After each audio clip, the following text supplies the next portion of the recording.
Georgia's sweet tea, southern charm, and quiet towns that hide dark secrets.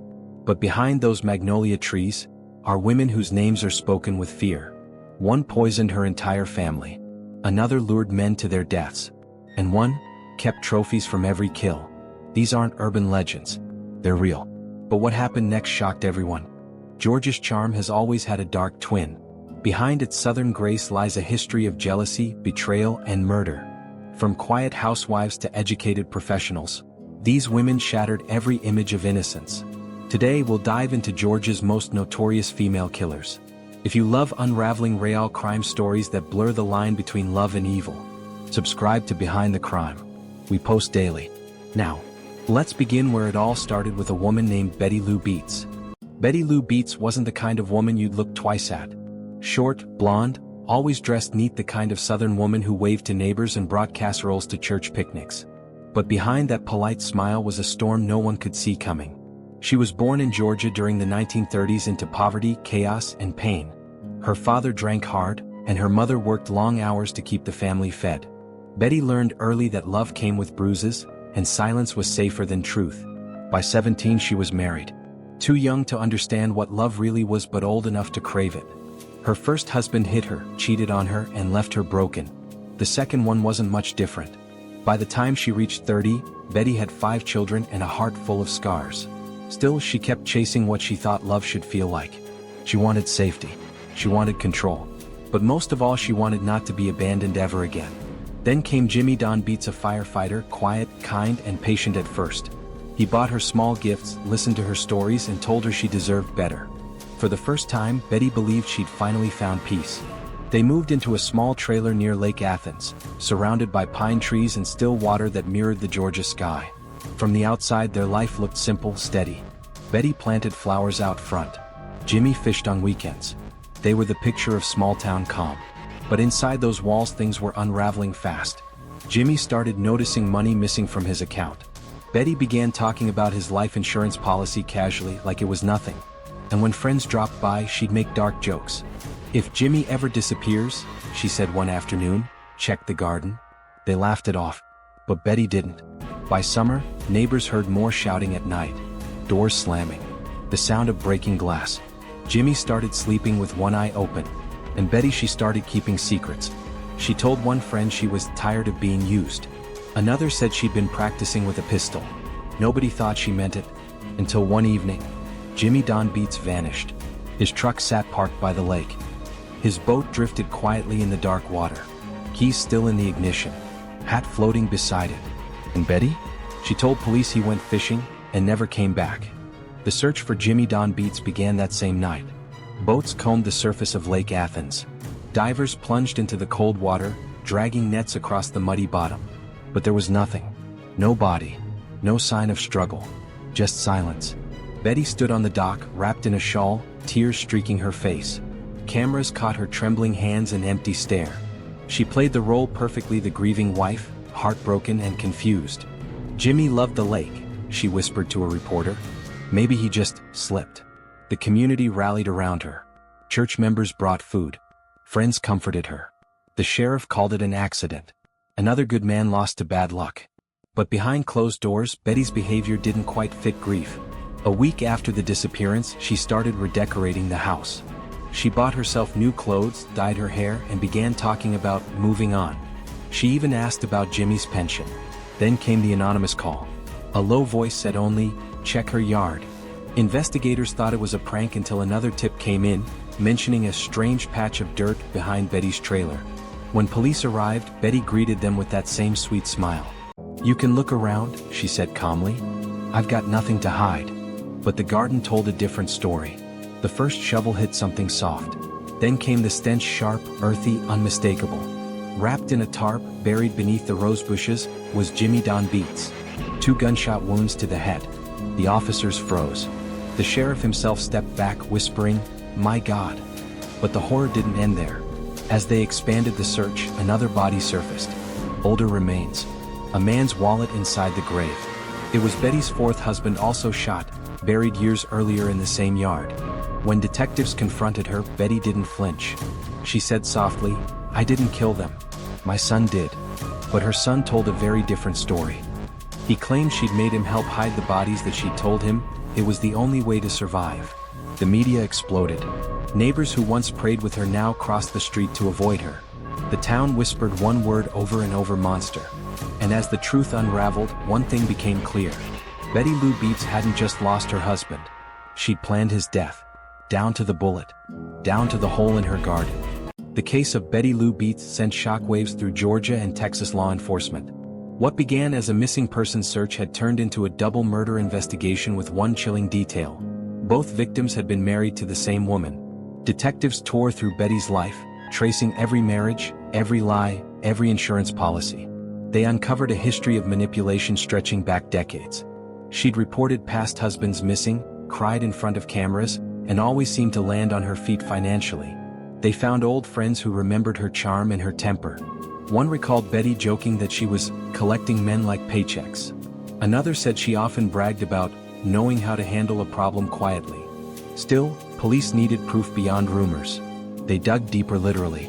In her backyard, ground-penetrating radar revealed disturbed soil in several places. Each time the shovel hit dirt, investigators held their breath. They didn't find more bodies, but they did find something else. A small tin box. Inside, jewelry, watches, and wedding bands. Each tagged with a name. Each belonging to a man who once loved her. Detectives now had a new theory: Betty wasn't driven by rage, but by gain. Her victims all had one thing in common: life insurance policies with her name on them. But when the district attorney reviewed the evidence, another question arose: could she have done this alone? Her son, Robert Branson, became the focus. He admitted to helping bury Jimmy Don's body, claiming his mother told him it was just a deer at first. When he realized the truth, he said she threatened to shoot him too if he talked. Betty's reaction in interrogation was cold. She denied everything. Calm, polite, even smiled. "You can't prove a thing," she told detectives. But then they found her diary. In one entry she wrote, "He won't control me anymore. No one will." That was the turning point. Prosecutors had their motive: control, money, revenge. During trial prep, the DA said she was one of the most dangerous women I've ever seen because she hides behind tears. Betty Lou Beets was no longer just a widow. She was a calculated killer. And the jury was about to see exactly how far she'd go to get what she wanted. When the trial of Betty Lou Beets began, the courthouse overflowed with reporters, cameras, and locals who couldn't believe what they were hearing. The woman who once handed out cookies at church now stood accused of killing not one but two of her husbands. Prosecutors called her the Black Widow of Georgia. They showed the jury photos of the bodies: the tarp, the bullet wounds, the jewelry box of wedding rings. Each detail painted the same picture: a woman who killed for profit, not passion. Betty sat still through most of it, expressionless. Occasionally she'd shake her head or whisper to her attorney, but there were no tears. The jury watched her closely, searching for guilt. They found none. The defense argued she was a victim, that years of abuse had twisted her sense of love and safety. They described a lifetime of men who hit her, used her, abandoned her. They said she snapped, that her mind couldn't take any more pain. But the prosecution had one final blow. They played her taped confession, her own voice describing how she took care of Jimmy Don. No screams, no chaos, just cold words from a calm woman. After only 2 hours of deliberation, the jury returned, guilty of capital murder. When the verdict was read, Betty didn't cry.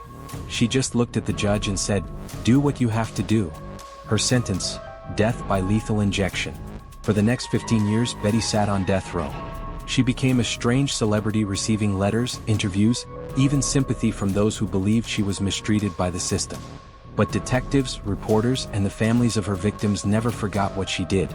On February 24, 2000, at 6:18 p.m., Betty Lou Beets was executed in Texas. She was 62 years old. Her final words were soft: "I love all of you." No apology. No remorse. After her death, her ashes were scattered near the prison, far from the rose garden where her victims had been found. To this day, people in Georgia and Texas still whisper her name. Was she a product of trauma, or a born manipulator who used pain as a mask? No one can say for sure. But one truth remains: beneath her gentle smile lived a woman who believed love was something you could bury. When experts examined the mind of Betty Lou Beets, what they found was more disturbing than the crimes themselves. She wasn't impulsive. She wasn't erratic. She was deliberate, calculated, controlled. Psychologists described her behavior as instrumental violence, killing not out of rage but out of purpose. Every act had a reason. Every reason had a plan. She didn't kill to feel power. She killed to maintain it.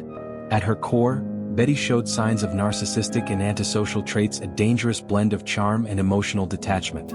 She craved admiration but despised dependency. Men were useful until they weren't. Once they challenged her control, they became disposable. Her victims weren't chosen by chance. Each one fit a pattern: older, financially stable, trusting. The kind of men who would never suspect the woman cooking them dinner was plotting their death. Experts also pointed to something else: a lifelong cycle of trauma turned weapon. Betty grew up abused, neglected, and abandoned. Those scars didn't fade, they hardened her. In her mind, killing wasn't murder. It was survival. She saw herself not as a villain, but as a woman finally taking back power from every man who'd hurt her. That's what made her so terrifying. She didn't see evil in what she'd done, she saw justice.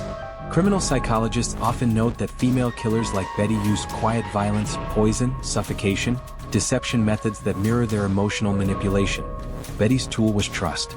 She built it slowly, used it completely, then destroyed it without hesitation. Even after conviction, she never admitted guilt, never expressed remorse. She told interviewers she'd been misunderstood, that everyone was lying about her. Classic psychopathic deflection, turning the narrative away from accountability. But the scariest part? To the very end, she believed she was the victim. Her story reveals something chilling about the human mind. Some killers don't kill because they've lost control. They kill because it's the only way they feel in control. And for Betty Lou Beets, control was everything. Even if it meant planting roses over the graves of the men who loved her. Evil doesn't always come with a warning.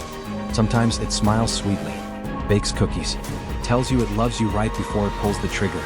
Betty Lou Beets wasn't the monster hiding in the dark. She was the one sitting in daylight, blending into small-town life, while her secrets lay buried beneath the flowers she watered every morning. Her story reminds us that darkness isn't always loud. Sometimes, it whispers in the voice of someone you trust. So what do you think? Was Betty a product of a brutal past, or a born manipulator who used pain as an excuse? Let's talk about it in the comments. And if you think this story was chilling, wait until you see our next case. The murder that vanished into thin air. A mystery so strange it redefines the word unbelievable. Make sure you subscribe to Behind the Crime, where every story pulls you deeper into the shadows of the human mind. Hit the like button, share this video, and don't forget, in the end, even the kindest smile can hide behind the crime.